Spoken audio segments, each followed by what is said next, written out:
Hi, it's Chris Dixon. This is the a16z podcast. I'm here with Peter Rubin from Wired Magazine, who has spent a lot of time studying virtual reality and augmented reality. So we're going to talk about that today. One of my favorite topics. So Peter, thanks for being here. Let's just like the broad landscape, like what's going on now. So there's obviously Oculus, Microsoft's HoloLens, Magic Leap. Like, what's your impression of what's happening? Well, right now it seems like last year and continuing into this year, what's interesting about it is there have always been kind of these tertiary players in the market and like smaller companies. But what's happening now is the titans are kind of by proxy drawing these lines in the sand. So Facebook kind of sided with VR for Oculus. Microsoft made its bet with augmented reality, and we can talk more about that difference. And then Google went from kind of one mode of AR thinking with Google Glass to not necessarily scrapping that, but they're rethinking what they're doing there internally. And instead, last year there was that $500 million that went to Magic Leap, which is kind of an AR startup based in South Florida. So we don't know what Amazon is doing. We know that Apple is filing some patents and hiring VR engineers. So there's certainly a lot of motion in the space. Sony's got Project Morpheus for kind of the console specific play. Yeah. So how do you think about VR versus AR? Like, what are the different, first of all, like which do you think will happen sooner? How optimistic are you about each? What are the different use cases? I was, it's interesting. I think people saw a usable case of AR first, popularly speaking, when Nintendo 3DS came out. That was kind of a really lo-fi version, and it gave people a sense of what was possible. It felt like the games that came with it with the cards. Like those were really cool, but there wasn't a ton of follow-up as far as I remember. And I think this is the case with a lot of what Nintendo does. Developers don't necessarily take advantage of the functionality. It's all first-party Nintendo stuff. Yeah. Right. So they had these cool cards that came with the 3DS that when you looked through, the 3DS had kind of this front-facing camera, and it would bring characters to life out of the table. It was pretty awesome. It was. The 3D effect too was surprisingly good. Yeah, it was really, really well done. And so I think that AR was almost in the ether just a little bit earlier. And certainly, Oculus caught fire, and you know the story well in 2012. So we've had a couple of years now to get used to it. But after, I've spent a lot of time, with a bunch of different companies talking about this and thinking about this, and VR is going to be, is first to market already. I mean, with the Samsung Gear VR that came out in December, we have a consumer product for sale. That's a big leap to make. And then certainly I think that more of the technical problems have been solved for virtual reality rather than augmented reality. And just to... Well, specifically, I think to me at least, the big bottleneck with AR is to do it well. For most applications, you're going to need very good machine vision. Right. Because you don't want, if you have the real world there, you want to have the virtual overlay interact with the real world. And to do that, you have to understand the real world. And to do that, my understanding from the technologists is that to do that in a very low latency kind of real-time way is far beyond the current capabilities. Right. Whereas VR, it works basically. Like if you've tried Crescent Bay, it's working, right? Yeah, it's definitely working. And certainly, I haven't used Magic Leap. I've used a number of different kind of not quite consumer-ready AR technologies, but what I understand from people who have experienced Magic Leap and what they're working on there is it's going to take $500 million to make this real, to realize this. And so while they have kind of these prototype experiences, there's so much more to do, and there's so many more problems to be solved. And I think you're absolutely right. It's kind of exponentially more complex to layer artifice over the world that you actually see, whereas with VR, you have kind of the luxury of being able to pre-render everything that a person might see, at least in a CGI scenario, in a gaming scenario or something. And especially that whole, the other thing too, I think, is the tool chain, kind of like the Unity and Unreal and all the different things you do to build VR has already been built up those are pretty powerful tools for the gaming world. That's and also a great point. All the talent and everything else. It's just sort of like, as soon as they get excited, you can shift it over pretty quickly. Oh yeah, that's very true. And certainly since, it was last March that the Facebook acquisition happened, but since then, the kind of quantum leap that happened at Oculus is all of a sudden, with that backing, they'd had multiple rounds of funding, as you well know, but after they had this vote of confidence from someone who clearly isn't going anywhere, all of a sudden the talent started coming. Like they had this very Spartan mentality, like we need 300 people who are the absolute best at what they do, and they just keep poaching and keep adding new people. And just today, we're recording this on a Monday, and at Sundance this morning they announced that Oculus Story Studio, which is this venture to develop CGI filmmaking, and they got Edward Sachi and they got Sascha Unseld from Pixar. So they're getting pretty incredible talent even outside the gaming space. Gaming was where they started, and so they were able to lay a lot of groundwork, and certainly with Unreal and Unity streamlining that process. The question now is, for me at least, what's going to happen in the realm of live action video, because there's so many problems that need to be solved there. I also think, I'd be curious if you think it's right. My sort of framework for it is VR will be more about play, because it's a fully invented world. Whether I personally think it'll be less.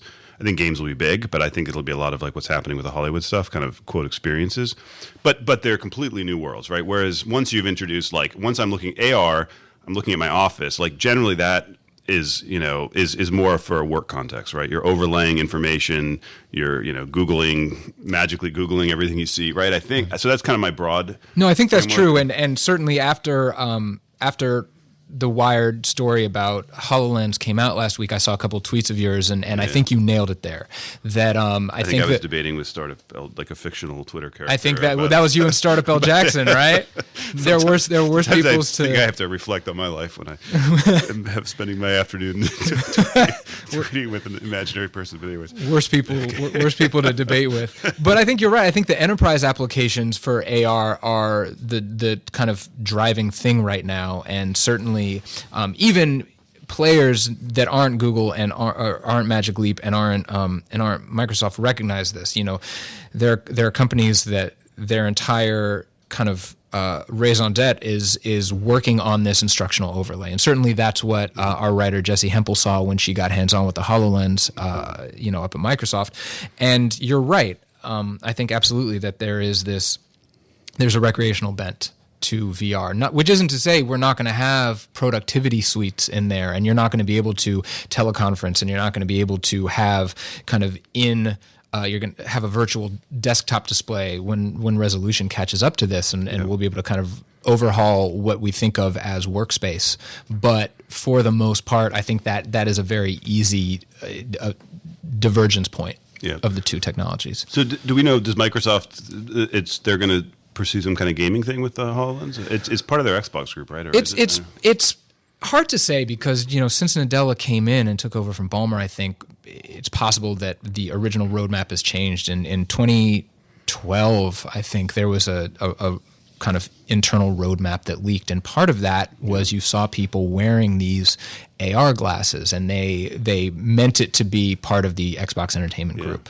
I think that's changed. We'd heard about it because when we invested in Oculus, whatever it was, a year and a half ago, we did, we were sort of analyzing the competitors and had heard a bunch of rumors about that, but had heard it was a gaming, and heard it was very good, by the way. Like the best out there, outside of Oculus. I think that's true. I mean, as different as the two are, but I think that I think that it may have started that way. But I would imagine that with what they're doing with every device stuff and what they're trying to do with Windows 10, I would imagine that HoloLens is going to be a more integral part of that than it was originally intended to be. Mm-hmm. So I would be surprised if they weren't trying to leverage their enterprise world. And then Google, do we have any sense beyond like the cardboard stuff, and is there like going to be a serious effort, Magic Leap? As far so cardboard is the kind of lowest of the low end of the VR solutions, but with Magic Leap, the way they talk about it, not the way Google talks about it, but the way Magic Leap talks about it, is they see it as this magical intersection of the two. And I think that we're probably inexorably going to move to this point where one device is going to be able to handle both, whether that's fully contained VR or switch, on some continuum to an AR overlay. But I think that I think that the two are different. I mean, cardboard came out of that 20% time thing, and they handed it out to developers at I/O, and they were like, see what you can do. And so Street View is cool, and people are doing some interesting things for such a kind of low processor solution. But I think that what Google sees in Magic Leap is something that's a lot more transformative than that. So what do you think? So what's your prediction for the next couple of years in terms of, Oculus comes out, like, will it be a gaming device? Well, it's going to be an entertainment device, right? I think we both know that. And I think that while they position themselves as gaming first. I think they're going to come out of the gate with a lot of non-gaming entertainment things, just like the Samsung Gear VR had. They commissioned a lot of 360-degree video. They commissioned a lot of other experiences, and certainly there are companies now that are cracking streaming VR experiences. So I think that we're looking at kind of a media viewer and a streaming viewer and a gaming device. So there are the developer community working in Oculus, even outside the kind of AAA houses that have their secret projects. The development community has been so fanatical, and the pipeline is so robust that there are already so many games that you can play just for a dev kit. I mean, Elite Dangerous. Have you played like Blaze Rush, for example? I haven't played Blaze Rush. Blaze Rush. So I was playing all weekend. I have one at home, and what's really surprised me is Lucky's Tale. Have you seen Lucky's Tale? Oh yeah. Lucky's Tale's phenomenal. So Blaze Rush and Lucky Tale, I think, are the two best games so far on the Oculus. And what's is surprising is they're both third person. Yep. And they're not the flashiest first person kind of now, and like Elite Dangerous is cool. I guess so I want to hesitate here because until you have incredibly good, like the top AAA game designers build stuff, I don't want to overgeneralize. Right. And like, have you seen the Crescent Bay demo? Yeah. Like the part where you're like in the street with the robots. Showdown, that epic with the slow motion bullets. Like that's when you see that, you're like, okay, those are the Gears. I think that's the Gears of War team. Like once you see like the pros make stuff, you're like, okay, maybe I have to reconsider. Right. Because prior to seeing that, I was like, first person's not going to work as well. Then I saw that, I'm like, okay, maybe now that I see the pros do it. But the thing about Blaze Rush though is it's a very boring game. And no offense to the Blaze Rush guys, if it's not Oculus. Like I played it on the screen. It's just like it's like you're watching cars from a third person go around the track. First person, it is amazing. Like I literally played it for 6 hours this weekend.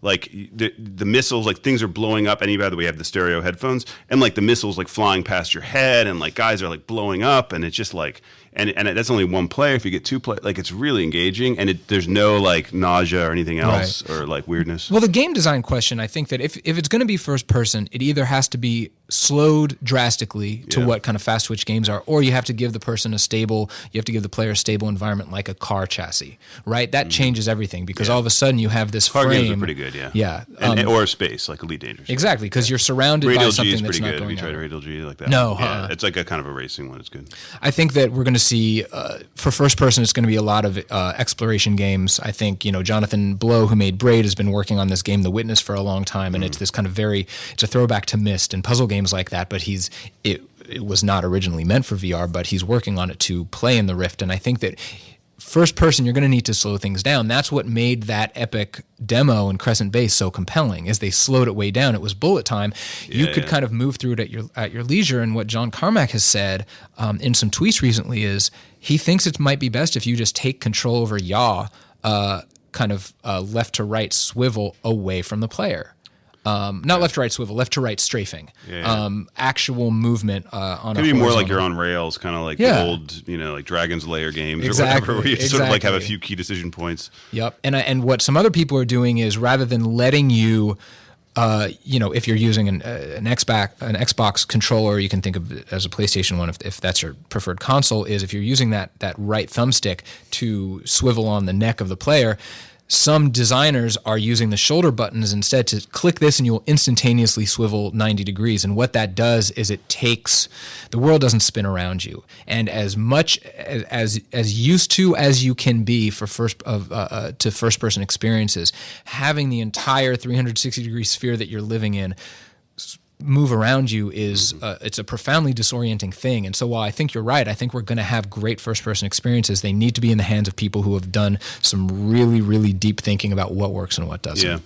And we mentioned Lucky's Tale, which is amazing. And like that's one where I don't think it's publicly available right now. I'm not sure. It's sort of a Nintendo-esque, like Mario World-esque kind of thing. There may be a demo available on Samsung. The thing about that is like you bring non-gamers over and they try it, and like it has the kind of wonder of like the original Nintendo or something. Oh yeah, that's like everyone loves it. It's not a hardcore gamer experience. That was my first reaction to it as well. I saw it. I guess it was last year at E3 they brought it, and I was like, yeah, third person, we'll see. And I put it on, and it takes you back. It is as kind of cartoonishly brilliant as those early Nintendo games, the first time you played Mario. The difference is they've done such good thinking about camera control and how to route a to ground a person in this game world without moving them around. You can control what you see, but it's done at such kind of gentle speeds that you're never going to get uncomfortable in that game. Nintendo, like they should, Nintendo should be all over this. Like if they,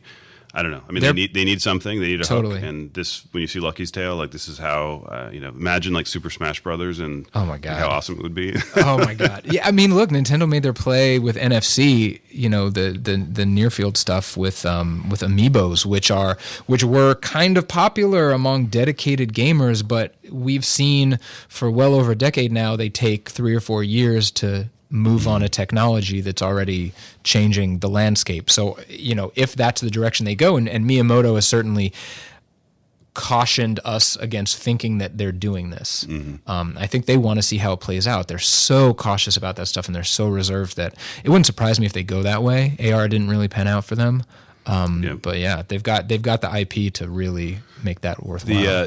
What's so exciting to me now, like actually Paul Bettner, who's Lucky Tale, this came from him. He said, he says it's like the beginning of film when the Lumiere brothers, like the train's coming at them and everyone thinks it's actually coming at them, or the example he gave is before they had the notion of an establishing shot in film. Establishing shot is like when you show the building outside and then you show. Before that, they would, if you watch like the old like Charlie Chaplin movies, they'd have like 10 minutes of just people going in and out of Grand Central Station. Like they didn't understand they didn't understand like the neuroscience, so to speak, of how the brain interprets film and creates a reality, right? And I think we're at that. That's what I'm quoting Paul here, but we're at that period now with VR, right? So people are just figuring out and it's going to be really, really interesting. Do you know Chris Milk? Oh yeah, I was just about to bring him up because the stuff he's working on is fascinating and doing music videos and other. Did you try the Beck thing? I tried the Beck thing, and actually, it's funny that you say the Lumiere brothers. Just one of the experiences that he has at Sundance right now is this kind of abstract take on the train coming. The train pulling into the station is the one that freaked out all the French audiences in like 1890s when they first saw it. But we're at the dawn of this new visual grammar, right? Filmmakers are trying to figure this out because no one's had to. We've been viewing movies through a frame for so long that we have no idea how to approach these. And then even beyond that, beyond the logic of like establishing shots and like you said, how people's brains interpret signals. If you're in a sphere of reality and you can look anywhere and action is going to unfold quite possibly in a different zone of that screen, what's going to cue you to be looking at the thing that's narratively most important to the movie experience. And I've seen some really interesting kind of papers and thinking from some groups who are trying to, at least for rendered movies, for CGI stuff, trying to create almost like a new code where zones will be highlighted in little kind of very subtle chimes to control the attention. Yeah, to control the attention. Just because we when you're sitting in an IMAX theater, there's one thing you're going to be looking at, and even if you're looking at the upper left corner of the screen and something needs to happen at the lower right, you're going to know about it. This is very different. Something can happen behind you, and I think that Oculus's move to pursue directional audio was a really smart one to make it an integrated part of their consumer solution. Because we got so used to putting on headphones, just stereo headphones or maybe even surround sound to play games in VR, but you're going to need something that's a half turn past that. You're going to need something that's truly calibrated to that environment. Have you seen how Chris Milk does his recordings? No. No, he actually has a plastic human head with ears all around it. So it turns out like the reason that you know a sound is behind you is your brain is trained to know that when it hits like the shape of your ear will alter the sound. And so your brain knows if the sound sounds a certain way, it's to the right of you. If it sounds a different way, it's behind you because of the shape of your ear. So the only way to properly record 3D sound is to have basically a head with a bunch of ears on it. And then as you turn, then the sound turns appropriately. That's the way you trick your brain. So that's fascinating. So I have a question for you, actually. I've been thinking a lot about this, and there are a lot of players entering this space, and I think that Oculus is happy about this, and there's room for everyone. But we have this spectrum that's emerged now, right? You have kind of low-end devices like Google Cardboard or any clamshell device that lets you basically plug a smartphone in if it doesn't have any onboard processing. And then you have kind of Samsung Gear VR, which is a little bit between the two. It has a little bit of onboard work that's being done, and then you have kind of full standalone peripheral that works with a dedicated computer. I would imagine we're gonna need standards at some point, right? We're gonna need something that is kind of certified VR. You know, I was last week I was at this event in Miami, and I ended up meeting the guy who started the Meant to Be Seen forums, which was this message board for 3D and later VR, which is where Palmer and Carmack first connected. Oh, great. So he and I were talking, and he kind of made me see the light about this. He said, you know, what is going to stop someone from claiming that a product is VR just because you can put on goggles, right? Because there's still a lot of consumer products out there that are basically just hanging a screen in front of your eyes and aren't delivering that transportive experience. So I think it's a great. So I think to me, one of the big open questions is how good does a VR have to be for people to embrace it, right? So I think if you talk to like Brendan at Oculus, he's got a very, very high bar, arguably too high. Like he doesn't think, like to me, Crescent Bay, you know, is clearly a, you know, it's ready to go. It's ready to go, and he, you know, he still like wants to, you know, he still wants to make it better. He's got a very, very high bar. Other people I talk to, I think Chris Milk is one, think we're all old people who grew up in the era of what he calls rectangle fetishism, when back when people stared at rectangles on the wall. And those people, I love that. I know, rectangle fetishists. So the rectangle fetishists believe that you know, you've been so trained not to see this, but when the 6-year, you put a Samsung thing on a 6-year-old and they don't, you know, they're off to the races. Right, it's like all, you know, it's like they don't need Yeah. much better. And of course, they'll watch their movies in a virtual movie theater with their Samsung on. So they're sort of like what you might call like the VR maximalist view of like Brendan and the minimalist. And I don't know the answer. I mean, I think my instinct is more on the Brendan side. I think you need to make it really, really good, especially if people are going to use it for 6 hours or something. And, you know, and like the DK2, I love it, but there's a screen door effect. Oh, yeah. There's the field of view, you know, the refresh rate. There's issues, right?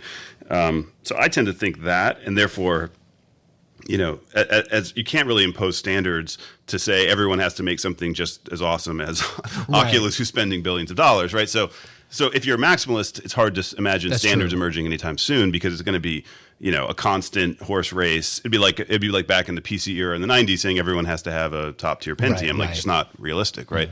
So that's a big question to me. Is like, how much of this is just that we grew up in the non VR era and expect the standards to be very high? How much is, you know, the other thing that's interesting is, right, like people talk about simulator sickness, and I think up until 2 years ago, everyone thought that had to do, people we talked to when we invested in Oculus, they all said it had to do with the latency, right? The latency in between it's motion to photon, your head moves and then your eye gets updated, right? And then it turns out basically like Oculus has now solved that. Like it's low enough, it's whatever it is, 10 milliseconds, it doesn't matter.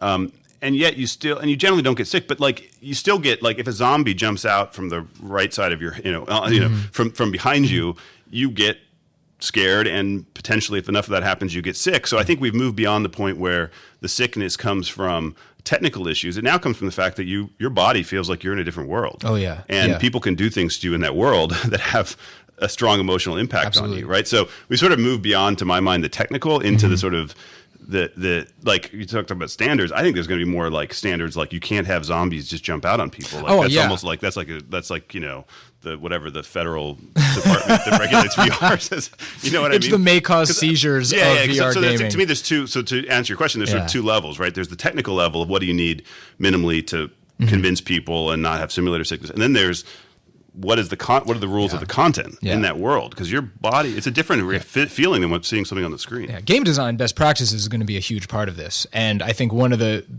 best things to come out of Epic's kind of close partnership with Oculus throughout their entire development process is they're really up there at the front lines figuring out what works and what doesn't. They created, you know, the vast majority of those early demos through DK1, DK2, and like you said, they did that kind of pièce de résistance on Crescent Bay. And so you know, every AAA studio has them and is working with it, but there are going to be, I think, maybe categories. And we see this now. If you put on your Samsung and you go to the store, you see most people will be comfortable. Uncomfortable for some, uncomfortable for many. And it's this very squishy scale. But it's based on how dynamic is the action, how much does your perspective move around the world. And I think that that actually maybe is a clue to how we're going to see this evolve. Maybe there's just going to be a scale of probably not 1 to 10, but I would imagine it's on a G through NC-17 type of hierarchy, right? Where only the most like a rating, battle-hardened, Call of Duty heads will be able to handle something. And, I'm a big believer in the idea that those experiences should be available to those who want them, should a studio be willing to invest in that. I think the 12-year-old is going to be like, turn it up. Yeah, turn it up. Faster, more violent. But think about like the kids playing like this. You think about those kind tournaments. Think about the kind of the sniper montages you see of kids running around a Call of Duty map, no-scoping everyone and doing a 360 turn in between. And it's dizzying to watch in YouTube. Imagine playing that. And that's how they're going to want to do it. But like turn it up, make it more up. It's terrifying. It's going to be awesome. So on the developer side, so we have, if you go on the Reddit forums or an Oculus share, there's tons of kind of indie excitement. I think Oculus has a few partnerships, but what are you seeing in terms of like is why? I guess the question I have is why isn't EA and Activision and all these guys going heavy into it, or do you think they will at some point? I think they are. Wait and see. I think they have. Okay. I think that I think that there's some value maybe for a studio at least in waiting for those specs to get a little more firmly entrenched. I don't know if Crescent. Do you think it's just the specs, the input, things like that? Yeah, I think opposed to the risk, the market risk. I think a lot of people, like a lot of prospective employees, were swayed by the acquisition last year. I think that it's interesting. Like you say that because we live in a different world where startups are able, like the game world's different than the venture capital startup world. And it's funny because we like, for example, Michael Abrish. I actually flew up to Seattle a couple weeks before the Facebook acquisition because we were trying to recruit him for so long. And then once Facebook happened, I think it was the day after, literally. In the game world, you're right. Like they don't believe in kind of startup equity as much, and like Facebook coming in with like cold hard cash, that's real to them, made a big difference in the developer world. But also, I mean, that the way the gaming ecosystem has changed is there's this huge middle ground that used to exist and no longer does, right? So you have all these really small, vibrant indie games, and then on the other end of the spectrum, you have it's the very indie and the very big. Very indie and very big. So what I don't think we're going to see in the early years are very big. We're not going to see Destiny done for VR. We're not going to see EA buy in at $100 million level. I think what we are going to see quite possibly is obviously the proliferation of indie games that are made for it, just because that's what's happening now.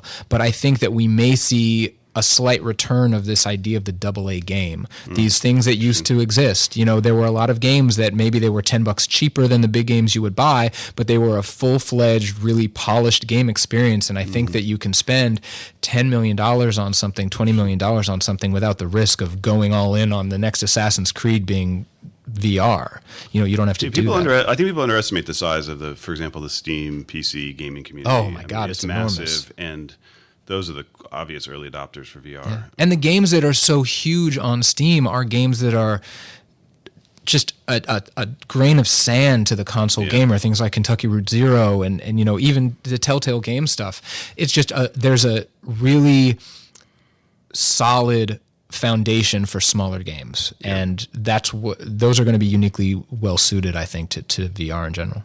So Sundance just happened. Yeah. And I think, did you write I'm editing stuff. Okay, I have a couple you guys had there. some articles about this, and apparently VR was one of the hot topics there. Yeah. Well, it's all taking place for the most part within the New Frontiers program, which is kind of the more experimental thing. So I think there may be 7 things that were built for VR, everything from cardboard to Samsung to the DK2.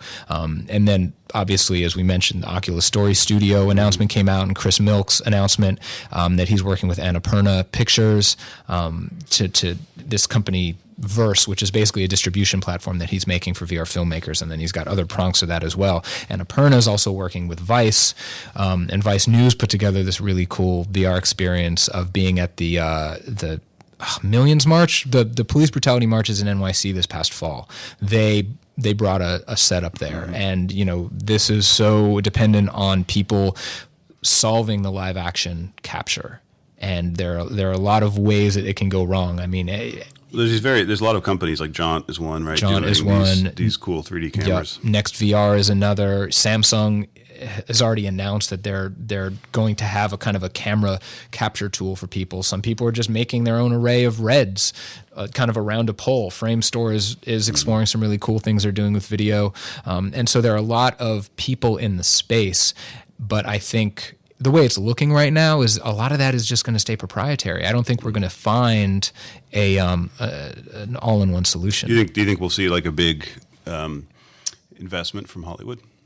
Oh yeah, I think we already are. I mean, okay. I think that every time a big developer tries it, they're blown away. I mean, from Alfonso Cuarón to Cronenberg, and like I said, that now that Pixar people are working on CGI movies with them, we're already seeing that. They've had people, Oculus has had, I'm going to forget his name while I'm on the spot, but they had a Hollywood liaison for about a year now, and those fruits are certainly paying off. What we saw very early was studios getting in to VR for ancillary marketing purposes. You had the Interstellar thing, you had the Game of Thrones thing, you had the Pacific Rim thing, and I think that the potential of those was borne out really quickly. I think now they're starting to crack those narrative questions that lead to an actual film experience.